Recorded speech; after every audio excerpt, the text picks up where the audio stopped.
Union কেন্দ্রে 12তম সদর বিভাগীয় সম্মেলন আমাদের সংগঠনের যে সিদ্ধান্ত 3 বছর অন্তর অন্তর সম্মেলন করা, তারই নিরিখে রাজ্যের সমস্ত মহকুমাগুলিতে সম্মেলন চলছে। আজকে সদর মহকুমার সম্মেলন এবং এই সম্মেলনে আমরা গুরুত্ব দিয়ে যে বিষয়গুলি আলোচনা করব, সারা দেশে একটা অরাজক পরিস্থিতি তৈরি হয়েছে। শ্রমজীবী জনগণ কাজ হারাচ্ছে, নতুন কোনো কাজের সন্ধান দিতে পারছে না, ভারতের অর্থনীতি সম্পূর্ণ বিপর্যস্ত। আমরা এটা পরিষ্কার হয়ে গেছে যে এই আর্থিক কাঠামো যেটা ভেঙে পড়েছে মোদী সরকার তথাপি বিজেপির নীতির জন্য, এটা থেকে মোদী সরকার বেরিয়ে আসতে পারবে না। একটা সম্পূর্ণ ব্যর্থ সরকারের নাম হলো নরেন্দ্র মোদীর কেন্দ্রীয় সরকার। এর সঙ্গে বিভিন্ন রাজ্যে বিজেপি নেতৃত্বাধীন সরকারগুলো আছে, একই হালে তারা সরকার চালাচ্ছে এবং এটার বিরুদ্ধে দেশব্যাপী সংগ্রাম চলছে। 9ই জুলাই দেশব্যাপী ধর্মঘট হয়ে গেছে। 25 কোটি লোক পরোক্ষ এবং প্রত্যক্ষভাবে এই ধর্মঘটে অংশ নিয়েছে।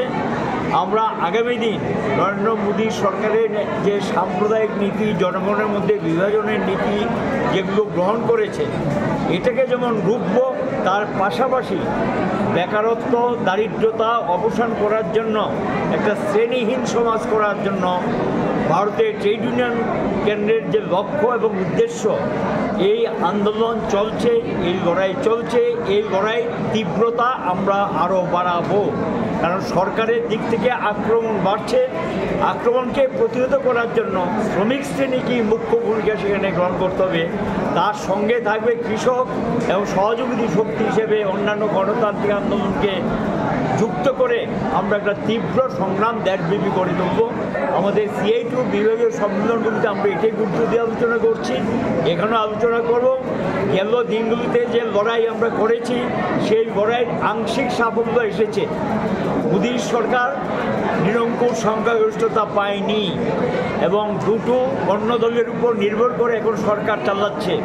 হয় তারা নীতি পাল্টাবে, নতুবা সরকারকে, যে সরকার জনগণের ভাষা বুঝে না, জনগণের কথা শুনে না, সুখ দুঃখ নিয়ে কোনো আলোচনা করতে চায় না, শ্রমজীবীদের সমস্যা নিয়ে কোনো কথা বলতে চায় না, অহংকারী যে সরকারটা দিল্লিতে বসে আছে, টাটা, বিড়লা, আদানিদের নির্দেশে এই সরকার চলে।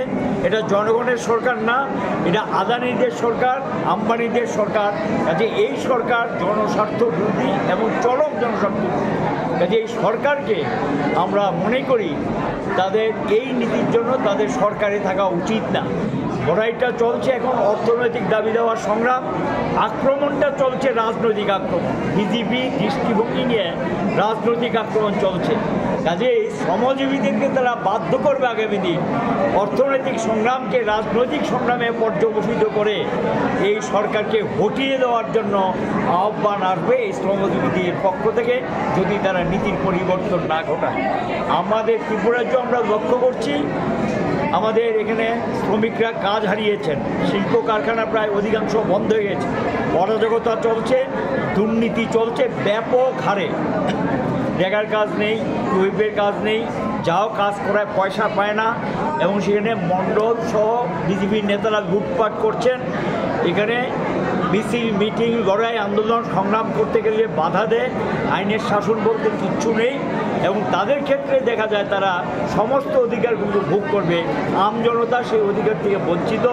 আমরা আমাদের যে অর্জিত অধিকার বামফ্রন্ট সরকারের সময় যেটা পেয়েছিলাম, সেটাকে যখন সুরক্ষিত করতে চাই, আগামী দিনে এই যে সমস্ত অধিকার আদায়ের যে সংগ্রাম, এই সংগ্রামকে আরও তীব্র করব এবং রাজ্যের সরকারের বিরুদ্ধে যে দৃষ্টিভঙ্গিতে তারা সরকার চলতে তার বিরুদ্ধে লড়াইকে আরও তীব্রতা আমরা বাড়াবো এবং এটাই আমরা আমাদের সাংগঠনিক শক্তিকে সংহত করে এগিয়ে যাওয়ার জন্য আহ্বান রেখে সম্মেলন আমরা সংগঠিত করছি।